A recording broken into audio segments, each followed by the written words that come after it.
everybody, welcome back. We're back at the bench. A lot of bench work lately, isn't there?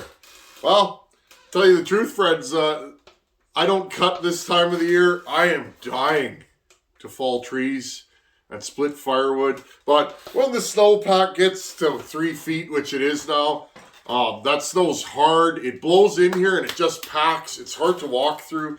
When you fall a tree in it, half the tree disappears. But we're getting there.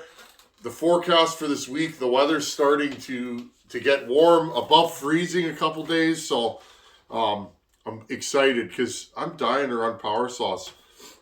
Hauled some water this morning with the puppy dog.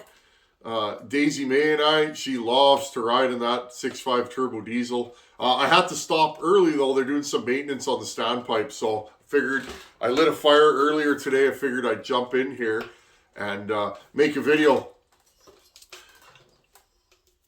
If you guys haven't seen this, in the last video, I did the whole porting, all of it, on this 288 on one video. Sometimes I like super long form. I'll do each port at a time. Sometimes I just want to get the job done and I just give her. Depends on time and what people want to watch. But a lot of it, friends, is, for me, it's just, if I want to get a job done, sometimes I'll fly through it.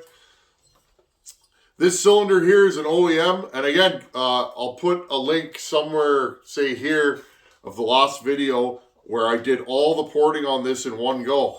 Now, I promised you guys I would do this step for step. Now that we've got the porting done, I need to do the finish work. And I was going to do it off camera, but I thought the finish work is 9/10 of the battle, isn't it? You guys out there that port, the finish work makes or breaks the job. I get asked a lot about these little things, so let's do a video on it. This is why I'm here, friends. I am here not to show off how fast my power saws are, because really it doesn't matter, friends, whether my saws are the fastest or slowest in the land of YouTube. What matters to me is how many of you can I help, how many of you can I teach. That's why I'm here on YouTube, and that's what we're going to continue doing.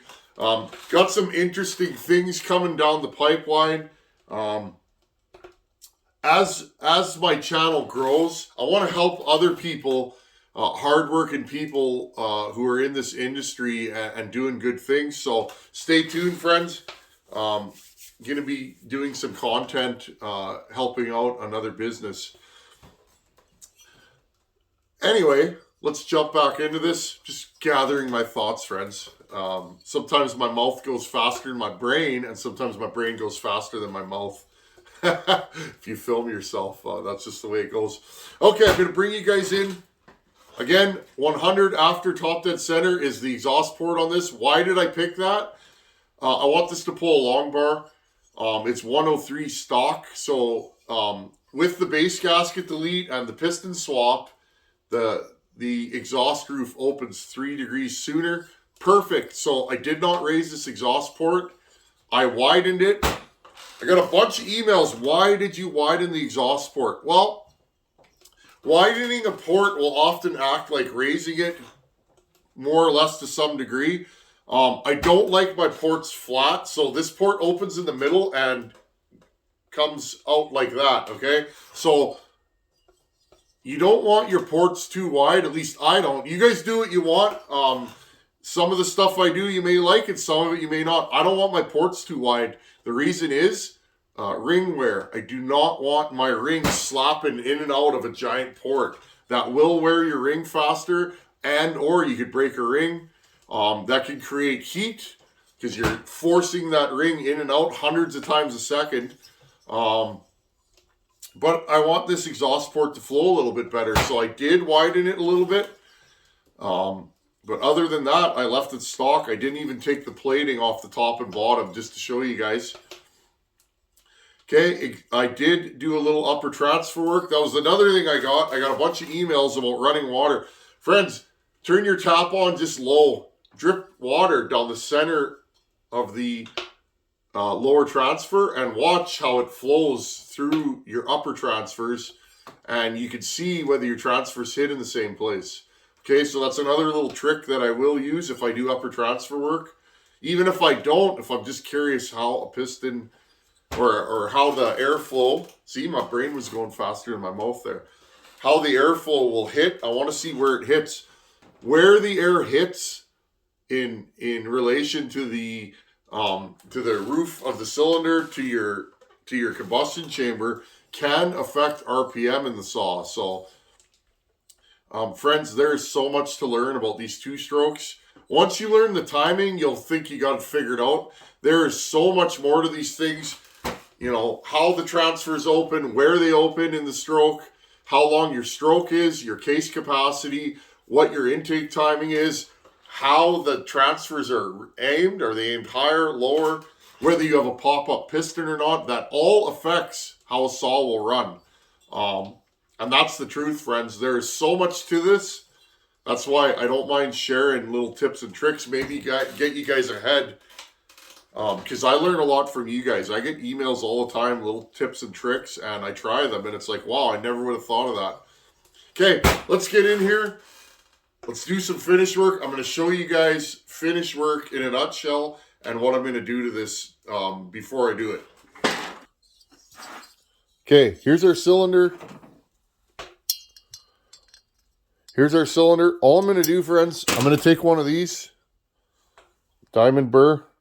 Okay, this one's pretty wore out. I'm going to go around my transfer and I'm going to go zing. It's rough here, okay? If you don't have one of these, use sandpaper, but break that edge. Now,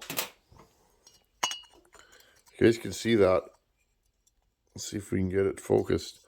The piston is not going to touch. This is not the piston I'm using, but okay. The piston is not going to touch where I ground, but I still want it smooth just in case. You never know, right? I'm going to go all the way around the sides here, where I ground it, here, here, and here, and I'm going to break that edge. I'm going to go here, and that transfer, and again, just break that edge. The ring rides over here. The ring does not go into my transfer. Not much. And again, friends, widening these is a safe bet because it's rare. I've never seen it that a piston ring goes below, okay, below the transfer, okay? They'll usually stop right about here. So you don't have to worry about that. But again, if you are going to widen transfers, make sure that your ring does not go into here. That can create all kinds of issues. If your ring goes into here and if it goes past, you'll snag that ring. Okay, so usually stock, if you pull a cylinder that's been run out, this one hasn't been run, but if you pull a cylinder that's been run, you'll see a line and everything below it is shiny. I'm going to go find a used cylinder and show you guys. Give me a second here. Here's one of many 266 cylinders I've done. Look, this one's lunged. You guys are asking me about lunged cylinders. Okay. I lunged this one. I didn't like it when it was done. Harder to lung this one because that bolt goes in further. Okay. By lung, tonsiled, I call this the Drake intake. Okay. You take your burr and you go in there and you grind this and this up higher. I do that in stills. Stills really like it. Haven't had the same luck with Husqvarna, especially these short stroke saws. I think you just don't get the case vacuum to do it. Now, this one's been run. You guys see that line? That's how low the ring goes. Okay, so right there, you know the ring has never touched here and will never touch here. Okay, so notice these tilt up too, just a little bit. Okay, look what I did. I made these look like these. Interesting, eh? They even end at the same spot. Okay, so again, be aware of that. Have a look, see. Now, usually they don't go any lower than that, maybe a little bit, but just be aware all this stuff matters because if you catch a ring in this transfer, you will pop the saw. When the ring comes up, it'll hit this hard edge here and you'll break this. I've never done that, but I know it's possible. Okay, same thing. You guys can see it got a little chippy here. Plating will chip, OEM or aftermarket, so be aware of that. Okay, use your tooling according to the chippiness. See that chip? I want to get rid of all that. Exhaust roof. There's a factory chamfer here. You guys can see that little shiny mark. Not much of a chamfer on this cylinder, but now because I widen this, I may want to chamfer this more because it may go into the exhaust port more. But see right here is sharp, okay? Because I cut this wider and I didn't chamfer it, okay? When you run your finger over it, you'll feel sharp spots. It's really sharp down here in the corner. So again, get rid of that. Intake, same thing. I widened it, didn't touch the roof at all. But again, this roof feels a little sharp now. And these corners are very sharp. And the bottom is like, whew. If you don't chamfer this and shine it up and polish it, you will cut that cylinder or that piston. After you run the saw, this will be shiny. Why? Because you're cutting it. Now, it will wear in, but if it cuts too much, guess what? Your piston will start to slop. And then eventually you're just going to wear the saw out. Now, on a go fast cookie cutting saw, have at her. This is a work saw. That's why I differentiate. I like to be honest about what I build. Friends, I pretty much only build work saws on this channel. For me, I don't cut cookies. I'm not fast enough to be a timber sports guy. I'm not. I'll probably cut my leg. That's the truth. I really have no interest in saw racing. It's cool. I watch it on YouTube, but I just don't have an interest in that style of build.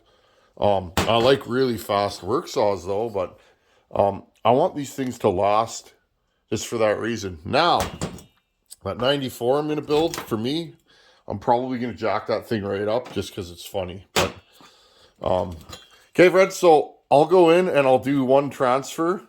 I'll do this one, okay? Have a look at that. See the chips right here? Okay? I'm going to go in and polish that up.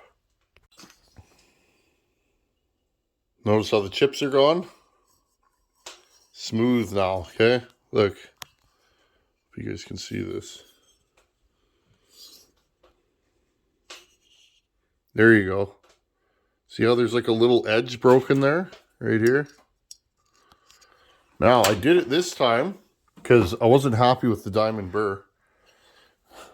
You can see it's coming off. I did it with a 600 grit sanding drum and that thing. Okay? And I'll just take it and I'll run it like this. I'll hold the edge and I'll run it. Let's see if we can get that on. I'll run it in and out and just get a nice flat edge. Okay. Doesn't have to be perfect, but I like my stuff to look factory when I'm done grinding it. I don't know. I'm just like that. When somebody takes my saws apart, I want it to look nice in 10 years. Okay, so now I'll do the other side. Then I'll do the intake port, which is really sharp. Okay, you guys can see that line, can't you? There's like a little gray spot. Okay, and I just went around and held it there. See how it's a nice line now? It's not chipped or anything. I cleaned up the bottoms even though nothing touches there. Same thing, you can see the line right here. Use your finger. Your finger will tell the tale.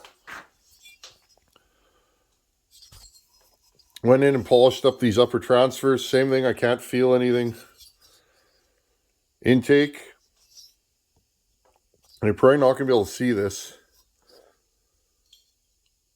But there is a slight chamfer on it. And again, take your finger. Your finger will tell you if you have any sharp spots. Like I feel one there still. So I got to go in there and shine that up. I did all this with a drum, a 600 grit sanding drum. There you go. You guys can see that little line there. See that little dark spot? That's my chamfer. Okay, now I'll do the exhaust port. The exhaust port is the most critical. But remember, don't make your chamfer too big. The bigger your chamfer, the sooner your exhaust port will open. Okay? You can affect exhaust timing with too large of a chamfer.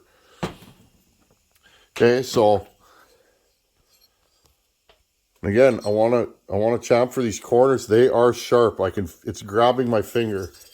Whereas the intake now, it's smooth. Okay.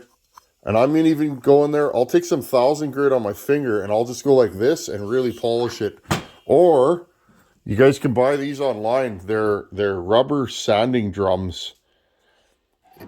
It's rubber. It kind of feels like an eraser, but it has fine grit embedded in it. You guys can see how it's worn here. I'll go around that chamfer with it and just hit it, and that'll shine it up till it'll be smooth like glass. Okay, so again, exhaust port, not really going to touch the top, but the sides I have to chamfer good. And maybe a little bit on the bottom. Bottom feels a little sharp, so I'll do the bottom as well. Okay, here's our finished cylinder. Hope you guys can see. There's a slight bevel there. You don't need a huge chamfer on the intake side. Again, run your fingers over there. I feel nothing. Shiny, same thing. Now, Scotch-Brite is your friend. Take your thumb or your finger, whichever one fits nice in the port, and just give her, okay? Let your finger be the guide. If it's smooth, you've done all you can do. I know you guys can see that now. I broke the edge of this exhaust port. That is my chamfer. Notice how it's nice and uniform. I decided to chamfer this for one reason. Often factory cylinders like this may not be chamfered because the exhaust port was so narrow. Okay, I decided to chamfer this just to be safe. I don't want to catch a ring because remember, I widened the port some. And who knows, maybe I widened it to that spot where it's going to catch. So rather than blowing this thing up, I decided to do it. There you guys go. And again, smooth like glass, top, bottom, sides.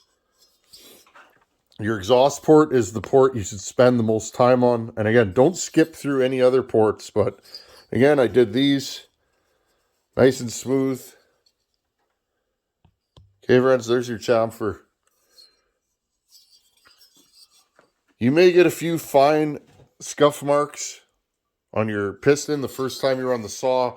Don't be freaked out if you see that. They usually bed in and go away. But if you see big, horrible gouges in your piston, that's usually because you got a burr here. Okay, we're getting awfully close to having a running power saw. I promised you guys I would do this shot for shot. I haven't done that in a while. Okay, next thing I'll do with this, I will take this in the house, I'll wash it. I need to stick this cylinder back on the bottom end and just confirm that my intake is where I want it to be. I know it's darn close, so I'm not really too worried about it. I think it'll be right in the ballpark. I said I want it to be 152 to 154 duration, which isn't that much duration, friends, but this thing should be a runner. And I'm going to do that. Scrub this thing good. I'll use paper towel and I'll wipe the cylinder walls until my paper towel comes out clean. Can also put this in my new ultrasonic cleaner, although it is freezing cold out, friends. So I'm probably just going to wash it the old school way. In summer, I'm using that ultrasonic like crazy, but right now, I'll probably just do it the old fashioned way in the house. So there you go. The devil's in the details. If you're going to port, spend a lot of time cleaning your sharp edges. You will end up with a longer lasting, better running saw. And nothing's worse than you spend all that time porting and you catch a ring and break the top of the exhaust port off. I've never done it yet, knock on wood, and I probably shouldn't have said that, but I have seen guys do it. That is a catastrophic failure. That's the end of the saw. If you do that, you'll have to spend a lot of time rebuilding it. So anyhow, friends, I think we're good to go. I may run a hone through this one more time, even though we've already honed it, just to do the final cleanup. In the next video, I have to regrind my new piston, so we'll do that. We'll get weights on it. I'll show you guys how I grind the piston, and let's see how light can we shave 3 grams off this piston. A 75 gram piston versus a 100 gram piston sure would be nice in this build. I misspoke on the last video when I did pistons. Somebody caught it. I can't remember who. I thank you. I misspoke. Lighter pistons will not give you more horsepower, but what it will do in a saw, the saw will maintain RPM in the cut, which makes it feel like it has more power. A lighter piston will get going faster. So if you hit a knot or something and the saw slows down, it should catch back up to RPM way faster. And also, a lighter piston will give you a saw that should rev up quicker. Like a sport bike. If you guys have ever blipped the throttle on a 1000cc sport bike, they blip real fast. That's what I want in a production cutting saw, because I want this thing to be quick limbing. So I think we're going to achieve all of our goals. And I don't know, friends. It's not like I've done 10 or 12 of these. I've done a couple of 288s in my life. And I'm just going from previously gained knowledge and knowledge I've on 288s and knowledge I've gained from doing other saws, and I'm just going with my gut. The nice thing is about what I did here, friends, is mild timing numbers and lots of airflow. If I want a little more speed out of this saw, well, I can raise the exhaust roof. If I think it needs more fuel, I can lower the intake floor still. And again, no machine work. I want you guys to be able to copy this build shot for shot. It will take you a while to shape those transfers like that, but take your time. Any one of you watching can do this. I do have a right angle tool. I've had a lot of people ask, friends, I barely use this thing once in a while. I did use it to do those upper transfers, but again, you could do those upper transfers with a round burr like this. I've done them that way for years. I've even raised the roofs with a round burr. Even if you leave the upper transfer work out on this build, I still think you'll get a good, strong work saw. And I think this thing's going to rip. Anyhow, friends, the devil's in the details. Chamfer and clean and polish your exhaust port, intake port, your transfers, all that, and you will have a better running, longer lasting saw. Thanks for watching. Take her easy. Later.